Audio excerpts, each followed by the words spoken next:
Today, we have another 5 terrifying ghost stories, which get progressively scarier. Watch until the end to hear a mother's terrifying encounter with a helium balloon. Please like and subscribe for a feast of grim and grisly content. I'm your host, Severed Soul.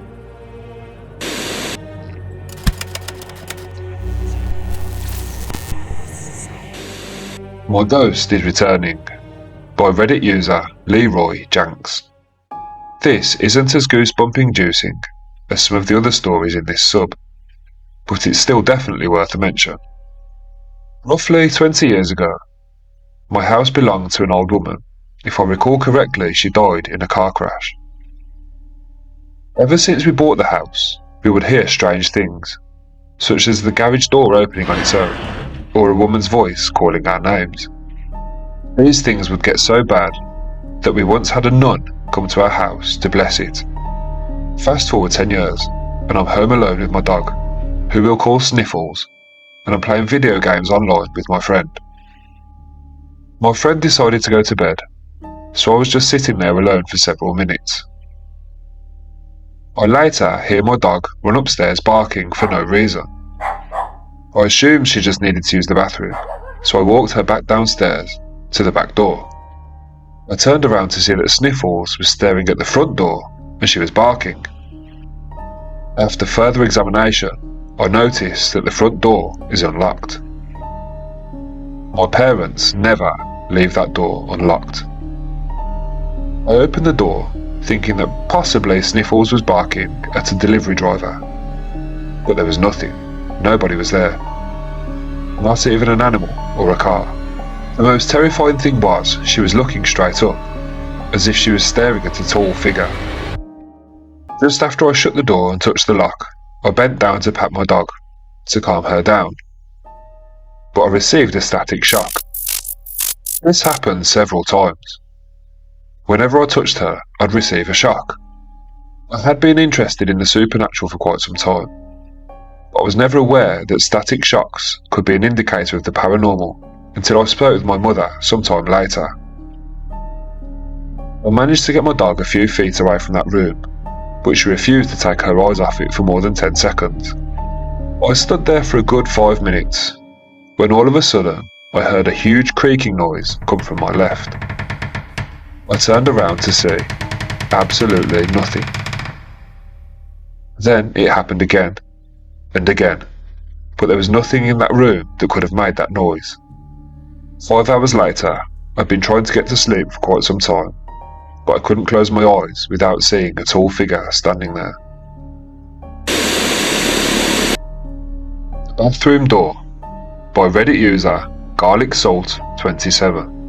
I presume based on the title of this post, you aren't expecting it to be very scary.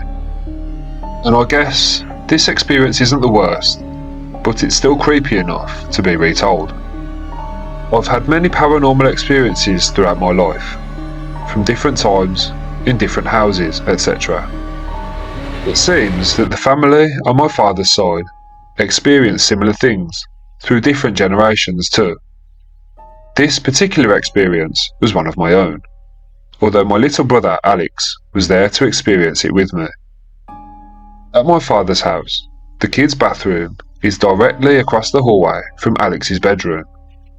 Alex is your typical 14-year-old obnoxious teen who often likes to play pranks on myself and my sister Anna. I was 19, and one weekend while I was living with my dad, I was using the bathroom.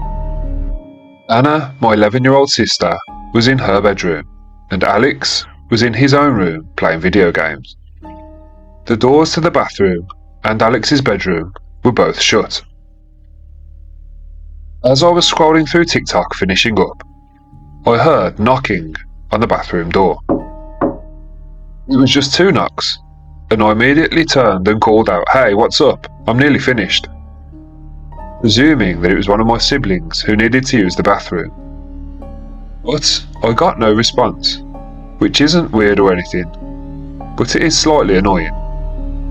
So I continued scrolling and watching videos on my phone while I was finishing up. I was about to stand up when I heard it again, knocking on the bathroom door. Once again, it was 2 knocks. Although I did notice that the knocking seemed to be coming from the centre of the door, but lower down, as if it was coming from a toddler or small child. This was creeping me out quite a bit now. So I asked again who was there, this time a bit more impatiently. "Alex, knock it off. I'm seriously nearly done. You can wait 2 minutes. If you can't, there are other bathrooms in this house." I grumbled at the door. Again, no response. Seconds later, as I was washing my hands, a notification came through on my phone. It was a Snapchat, and it was from Alex asking me what I was shouting about. Slightly annoyed, I messaged him back, expressing my annoyance at him continuously knocking the bathroom door. He responded with, "Dude, what the hell? I haven't done anything." I was still annoyed, so I messaged him back asking him if it was Anna. He said he didn't know, but I was done in the bathroom now anyway. As I was exiting the bathroom, I threw a glare at Alex's bedroom door, then headed down the hallway to Anna's bedroom. There she was, all neatly tucked up in bed. Clearly, she hadn't moved anywhere. Despite this, I still asked her if she'd been knocking on the bathroom door. She just rolled her eyes at me and said no. I turned on my heel, determined to get to the bottom of this. I marched straight back down the hallway to Alex's bedroom. He was sitting at his computer, in the middle of a match, with his headphones on. This is when alarm bells started ringing, and I was getting more creeped out than annoyed. Anna clearly hadn't moved from her bed, and Alex had been sitting here in the middle of a 10-minute game for the entire time I'd been in the bathroom. There was no way either of them could have come and knocked on the door twice, left for 2 minutes, come back, knocked on the door again, then gone back to their rooms in that time. It didn't make sense. And furthermore, both of my siblings are tall. I'm stuck at 5'5", but Alex, although he's only 14, towers above me at 6 foot, and Anna, as an 11-year-old, is almost my height. This just further reinforced that they can't have been the ones to knock the door, when I recount that the knocks came from the centre of the lower half of the door. I know it's a terribly nitpick detail, but it's important nonetheless. After I barged straight into Alex's bedroom, he lifted one of his headphones to listen to what I had to say. I asked him if he had heard anything, and he said he heard a couple of knocks, and then me yelling. I asked if he thought it could have been Dad, so we both went downstairs, and our dad was playing video games. I asked my dad if he had been upstairs in the last 10 minutes, and he said that he hadn't. I told him what had happened, and he just made a joke about it. So Alex and I returned upstairs, even more freaked out. Alex returned to his bedroom, and I went back downstairs to the living room, and we never spoke about it again. The Dark Lady in Green Bay, by Reddit user Simply Effing Haunted. When I was around 9 or 10 years old, my mother, my sister and I resided in an older 2-story brick house. We rented the lower floor, while an old lady lived upstairs. But eventually, the old lady moved out to go and live with her daughter. As a result of this, my mother decided to rent the upstairs half of the house as well, so that me and my sister could each have our own bedrooms. My sister ended up with what used to be the living room area of the upstairs apartment. Interestingly, it had originally been a bedroom. On the other hand, I was fortunate enough to have the actual bedroom. It was adorned with beautiful floral wallpaper, giving it a feminine touch. As I entered the room, I noticed another door that was located across from the main entrance. This door led to a small room with slanted ceilings, nestled in the gable section of the house. The room had a tiny window that allowed only a small amount of light to penetrate. Just off to the side of this room was an even smaller door that allowed access to a small part of the attic. I was filled with anticipation at the idea of having my own bedroom once again. We had lived in numerous houses, and most of the time I had my own bedroom, so I'd kind of become accustomed to it. I even relocated my desk into that small room, which I inexplicably referred to as the nursery. Despite being older than the age for dolls, and there being little tangible evidence that this room was ever used for such a purpose, the room was always exceptionally cold, and after a while I decided to move my desk back into the main bedroom. I also felt incredibly uneasy about leaving that door open.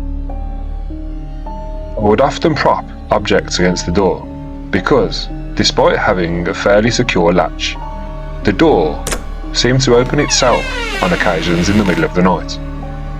I have a distinct memory of one night waking up and mistakenly thinking that my mother was in the room with me. My bed was positioned in such a way that the nursery door was situated at the foot of it. Standing right in front of the door, at the foot of my bed, appeared to be a figure. It seemed like an adult, but it was shrouded in shadows. I remember covering up my head hoping that this figure would go away, and I tried my best to go back to sleep. On another occasion, when I was sick, I woke once again to find the figure was present in my bedroom. It gave me a strong impression that I had mentally called out to my mum, and this figure had appeared in response to my call. Curiosity got the better of me, so I sat up slightly to see if it was just the shadows, or if it was something else. However, the figure remained there, unaffected by the light coming in from outside. It was most definitely a solid black figure, or at least a figure draped in a black shroud. I got a real sense that this was a very sorrowful woman. I never mentioned any of this to my mum, because I simply didn't think that she would believe me. Eventually, me and my sister moved back downstairs because my mother could no longer afford to pay rent for upstairs and downstairs. And then, after another year, we decided to move out completely.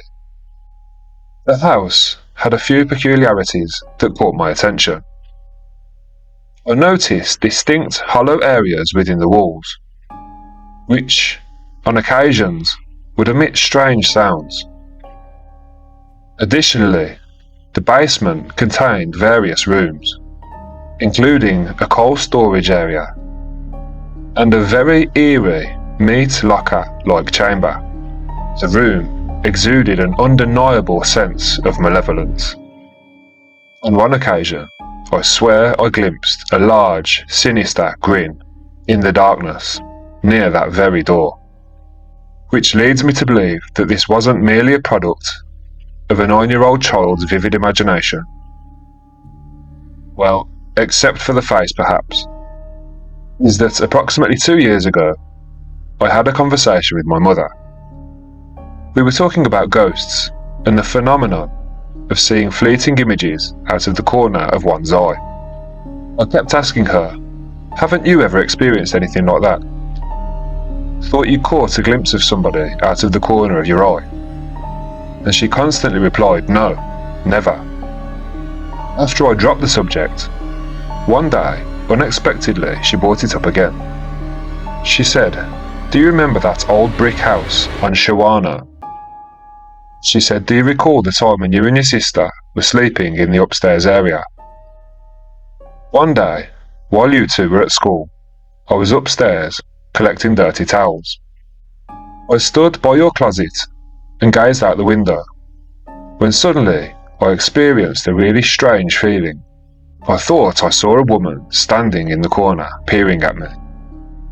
Just as I turned my head, she vanished. It happened near that small, cold room at the front of the house." She said, "Do you remember that room?" Hubby is freaked out. by Reddit user SheSpiceFW. This evening, my husband was coming to pick me up from a late class. It was extremely foggy out, so there wasn't that many cars on the road. However, he said this one particular car seemed to keep hovering right next to him. They stopped at a red light, and he got this unrelenting feeling that the driver in the car next to him was staring at him. He turned his head to have a look, and he could see that it was a woman. But this woman had her body twisted towards him, and she was staring directly into his eyes. She had a sinister smile on her face. Now, he could probably have just brushed this off as a creepy woman acting weird. However, what makes this story extremely terrifying is that the woman in the other car was me. The exact same thing happened at the next 3 sets of lights, and then she turned away. He said this woman looked exactly like me. Identical. He was absolutely certain it was me. Except I wasn't on the road, and that definitely wasn't my car. He's quite shaken by the experience. He's a pretty solid dude, and he was shaking in tears. He's got this really ominous feeling, and he's scared for me to go anywhere. Do you have any idea what this could be, or what this could mean? To be honest, I'm pretty freaked out too. The Helium Balloon Ghost by Reddit user internationalboy8937. This happened in 1993. I was 30 years old and mother of 2 young children. It was my youngest child's birthday, and they'd received a silver helium balloon as a gift. Later on that evening, their father picked them up for the weekend. I placed the balloon in the bedroom down the hall and went to bed. In the early hours of the morning, I was abruptly awakened by the sounds of the blades of my ceiling fan striking that helium balloon. Completely startled, this scared me to death. Both frightened and annoyed, I grabbed the balloon by its string and hauled it down the hallway back into that bedroom. I was wondering how in the world this balloon had managed to maneuver its way down the hallway into my bedroom. You might think maybe a breeze or something had blown the balloon down the hallway into my bedroom. Simple explanation. So, let me give you some context. To travel to my bedroom from the spare bedroom, the balloon would have had to have done the following. Open a bedroom door and pull itself under the 2.5 foot frame of that bedroom door. Then, travel 10 feet down the hallway to my bedroom. Open my bedroom door and pull itself under my bedroom door frame. Then, travel another 6 feet into my bedroom, into the ceiling fan, which by the way, should have been pushing the balloon away from it, not pulling it towards it. Now you might understand why this creeped me out so much. Anyway, after shutting the balloon back in the other room, I decided to go back to bed and try to get to sleep, only to be waken up a bit later on by the sounds of the ceiling fan blades hitting that balloon again. This time, I was absolutely terrified. I grabbed the balloon by the string and ran to the back door. I swung open the door and released the balloon into the starlit night sky, hopefully never to be seen again. That wraps things up for today. Thanks for watching. I hope you enjoyed those stories. Please don't forget to like and subscribe for a feast of grim and grisly content. I'm your host, Severed Soul.